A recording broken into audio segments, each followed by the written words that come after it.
આજે આપણે શીખશું કે જીએસટી આપણે કયા લેક્ચરમાં આપણે એનેબલ કરતા શીખી ગયા હતા. હવે આજે આપણે શીખશું જીએસટી નું કઈ રીતે બિલ એ બનાવશું. તેના માટે આપણે સૌથી પહેલા આપણે બહાર વહી જશું આપણી કંપનીમાં.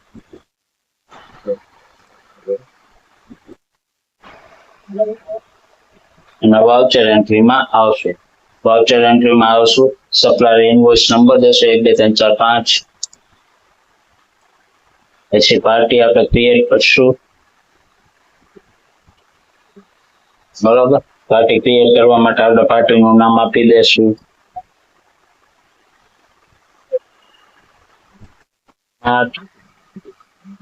નહીં, અલ્ટર સી થી આપણે ક્રિએટ કરશું.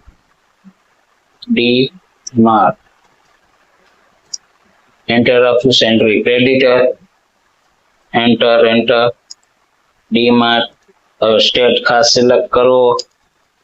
પછી રજીસ્ટ્રેશન ટાઈપ રેગ્યુલર ને એન્ટર.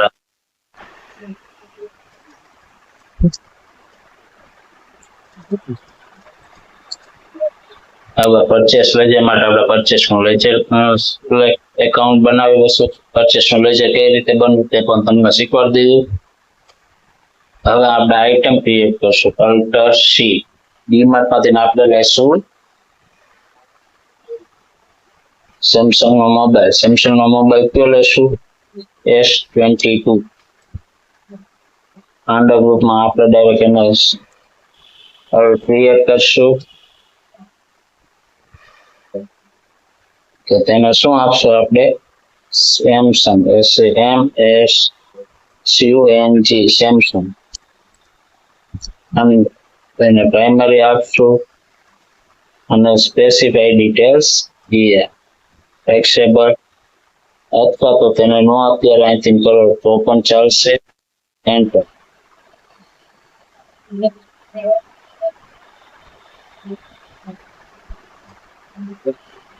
પછી કેટેગરી તો તેમાં આપણે લઈ લેશું ઇલેક્ટ્રોનિક્સ. પીસીસ.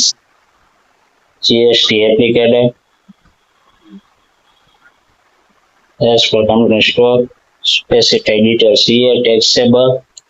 અને અહીંયા આપણે એના રેટ આપી દઈશું 18%. નેગો. યસ. હવે આપણે S22 ની ખરીદી કરીએ. કેટલા? 10 પીસીસ ની ખરીદી કરીએ અને તેનો ભાવ આપણે આપી દઈશું 22,000.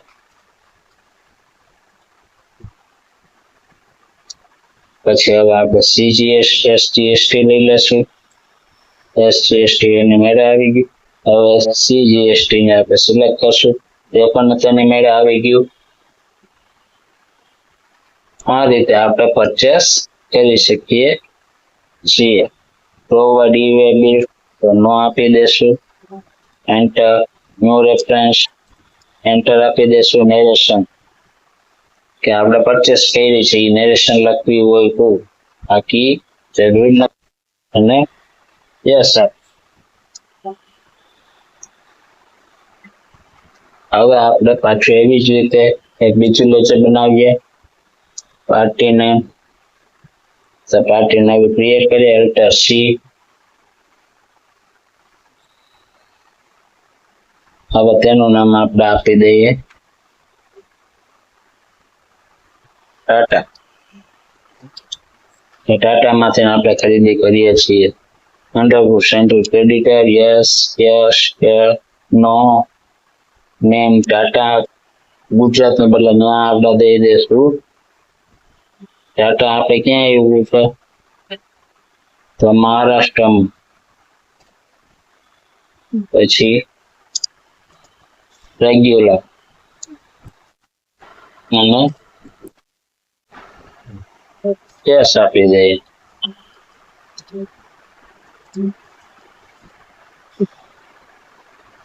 ત્યાં પરચેસ એકાઉન્ટ. હવે આપણે ટાટા માંથી શું લેશું? તો S22.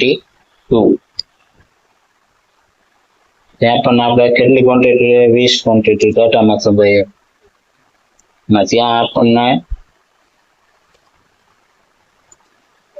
પછી એન્ટર આપશું. હવે અહીંયા આઉટ ઓફ સ્ટેટ છે તો આપણે શું આવશે આઈજીએસટી. એની ઉપર એન્ટર મારશું, ઓટોમેટિક તેનું કેલ્ક્યુલેશન થઈને અહીંયા આવી જશે અને એન્ટર.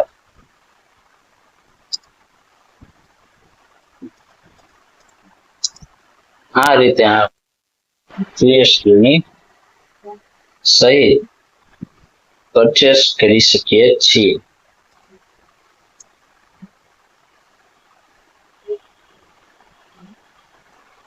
જીએસટી માં તમે જ્યારે કોઈ પણ પાર્ટીનું નામ આપો છો તેના માટેનું ખાસ કે તે પાર્ટી આઉટ ઓફ સ્ટેટ છે કે આપણા સ્ટેટમાં છે તેનું ખાસ ધ્યાન રાખો.